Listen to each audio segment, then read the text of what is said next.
Globalization in its early day, I recall when I was in high school, I spoke to the college president on the high school and the college were on the same campus.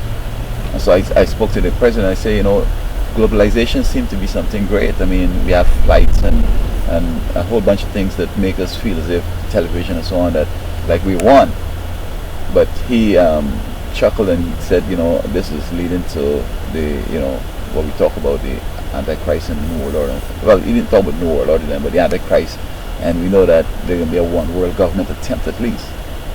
And I said, okay, but globalization was not a strategy that intended to be successful. I mean, it seems to be necessary in that with the enemy causing pricing and outpricing nations and so on, and the comparative advantage shift into the third world, India and China and so on, developing world. I mean, India and China don't consider the third world, but developing world or second world or whatever. And just the other day with the incident in Bangladesh where the garment factory collapsed, the building collapsed. A guy was talking on a radio show here in Oakland that these people work for about, let me just use a figure, say $1,000 a month. And he's trying to make me feel like, oh man, this is so inhumane. But coming from the third world, I recall in Trinidad, American businesses came down there and the businessmen were saying that we have laws and we have to treat people the way we treat them in the States and pay them and so on. And the government said, you know what, if you pay that kind of big money you pay in the States, you're going to have all these businesses around here suffering because everybody will want to come to work for you. And we can't have this. So it's either you have to have a middleman who is going to pay the money and then he'll pay whatever is fair down in Trinidad.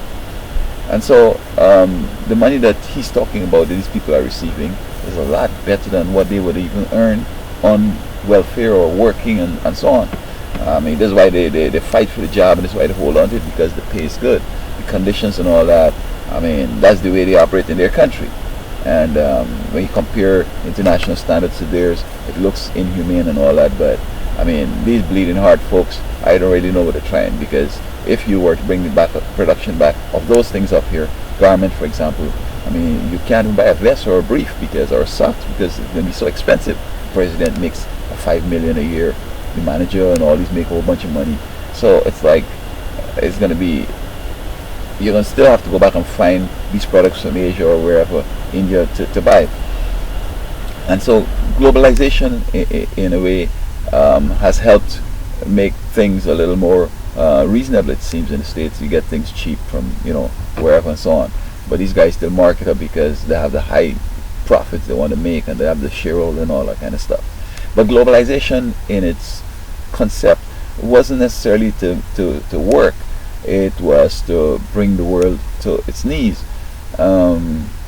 We can't compete with many countries because they have the comparative advantage, the antiquated standards, or no standards, no laws, no nothing, cheap, dollar and so on. You can't win, so you have to come with tariffs and other things to protect your markets, etc. And the World Trade Organization, I'm not sure what they're doing, etc. But my point though is this, that if globalization was supposed to whet the appetites of the world to say, oh boy, we could get along in the world so much, maybe we should have just one government, it didn't work. And the strategy, I mean, look, when Bhopal had released some gas and killed a whole bunch of people up in India, somewhere over there, when it was settled, each person was given, let me just use a figure here, $1 million or 100,000 US, and the officials got a check. They give these guys a couple nickels, a whole bunch of nickels, so like maybe in their money, maybe $1 million, which is maybe probably 5,000 US, and took the rest and put it in the pocket. So I mean, I'm just wondering if these substandard conditions are to precipitate that sort of payment and them boys making the money. I don't know, but globalization don't seem to be gaining the steam that they wanted to precipitate the New World Order or the One World Government. So